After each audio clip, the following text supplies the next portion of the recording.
बारिश में चटपटी मैगी वाली।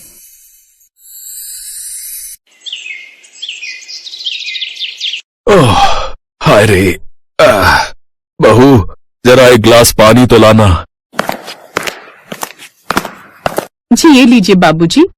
कितनी बार कहा है आपको, अब आपकी उम्र नहीं रही काम करने की। देखो तो पैर भी कैसे कपकपा रहे हैं। हम मजदूरों की जिंदगी ही ऐसी होती है सरला, क्या करें। अगर कमाऊंगा नहीं तो अपने परिवार का पेट कैसे पालूंगा।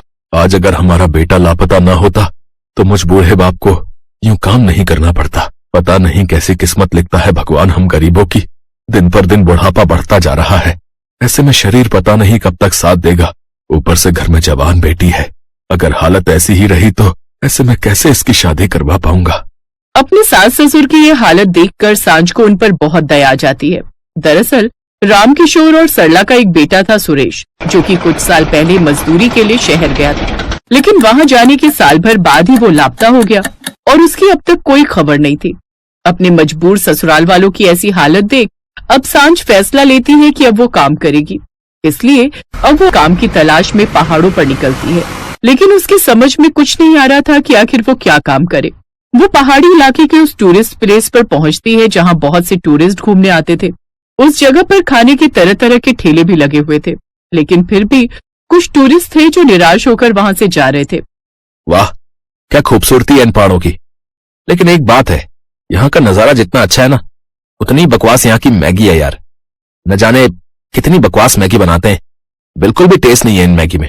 बिल्कुल ठीक कहा तुमने। बस ऐसे ही फेमस हो रखे ये पहाड़ी लोग अपनी पहाड़ों वाली मैगी के नाम से। पहाड़ों वाली मैगी, हाँ मैं ये काम शुरू कर सकती हूँ। वैसे भी मुझे तो तरह तरह की मैगी बनाने आती है। ऊपर से घर में भी सब कहते हैं कि मैं मैगी बहुत अच्छी बनाती हूँ। अगर मैं मैगी का काम शुरू करूँ तो हो सकता है मैं अच्छी कमाई शुरू कर सकूँ। घर आकर संध्या ये बात अपने सास ससुर को बताती है। माँ जी, बाबूजी, मैंने सोच लिया है, मैं अब मैगी बनाने का काम शुरू करूंगी। टूरिस्ट प्लेस पर आने वाले ज्यादातर टूरिस्ट पहाड़ों वाली मैगी को टेस्ट भी करना चाहते हैं, लेकिन उन्हें उनकी पसंद की मैगी मिल नहीं पाती। वैसे भी उस जगह पर मुश्किल से 1-2 मैगी वाले ही हैं जो अपनी मर्जी से उनसे पैसे मांगते हैं, और मैं नहीं चाहती कि कुछ लोगों की वजह से हमारी पहाड़ों वाली मैगी बदनाम हो। और बाबूजी की हालत तो आप सब जानते हो, इस ठंड में वो बाहर जाकर काम कर नहीं पाएंगे, तो घर खर्च चलाने के लिए हमें ही कुछ करना होगा। भाभी बिल्कुल ठीक कह रही है माँ, बाबूजी को अब आराम करना चाहिए, और सर्दियों का ये महीना तो पैसा कमाने के लिए अच्छा होता है। इस वक्त टूरिस्ट स्नोफॉल देखने के लिए दूर दूर से आते हैं। क्या पता भाभी का ये काम चल पड़े। मुझे लगता है ये दोनों ठीक कह रही हैं, और बहू के इस काम में मैं उसका साथ दूंगी। हम दोनों सास बहू मिलकर मैगी का ठेला लगाएंगे। अच्छा ठीक है, जैसी तुम सबकी मर्जी। संध्या बहू, ये ले कुछ पैसे रख और इससे जरूरी सामान ले आ। ठीक है बाबूजी। अगले दिन से दोनों सास बहू मैगी बनाने का सामान, कुछ लकड़ियां, त्रिपाल लेकर चल पड़ती हैं और अपनी छोटी सी दुकान लगाने लगती हैं। तभी कुछ आदमी वहां आते हैं। अरे ओ, ये यहाँ से अपनी दुकान हटाओ। वैसे भी यहाँ पहले से ही मैगी वाले हैं, तुम और आ गई यहाँ। लेकिन हमने पहले ही यहाँ के मालिक से बात कर ली है, फिर तुम क्यों हमें मैगी बनाने से रोक रहे हो?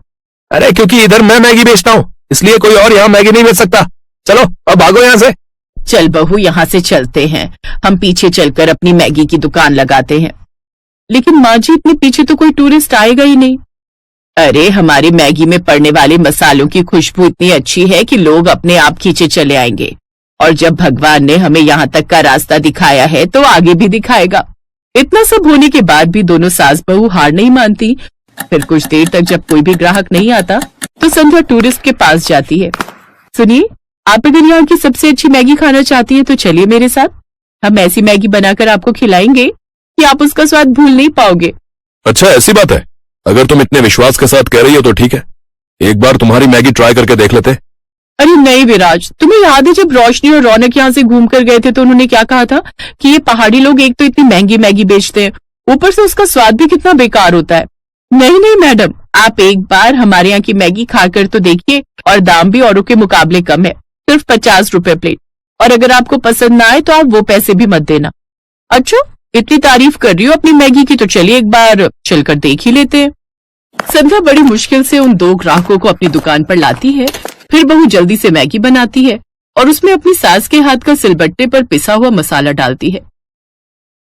वाह, ये तो सचमुच कमाल की मैगी है। सच में इतनी टेस्टी मैगी तो हमारे दिल्ली शहर में भी नहीं मिलती। सच कहूं तो मुझे बड़ा दुख हो रहा है कि आज का दिन हमारी इस ट्रिप का आखिरी दिन है। लेकिन अब मैं अगली बार यहाँ आऊंगी तो तुम्हारे यहाँ की मैगी खाऊंगी, साथ ही अपने और दोस्तों को भी बताऊंगी कि वो भी जब घूमने आए तो यहीं की मैगी खाएं। उस दिन ग्राहकों का अच्छा रिस्पांस मिलने से उन दोनों का हौसला और भी बढ़ जाता है, जिससे पहले ही दिन दोनों को पूरे 800 रुपए की कमाई होती है। ऐसे ही कुछ दिन बीत जाते हैं।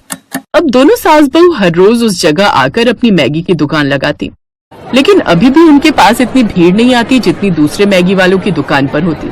ये देख संध्या दिमाग लगाती है और टूरिस्ट गार्ड और टूरिस्ट बस के ड्राइवर से जाकर कहती है, अगर आप लोग मेरे मैगी के ठेले पर ग्राहक भेजेंगे तो मैं हर रोज कमाई के हिस्से का 10% आप लोगों को दूंगी।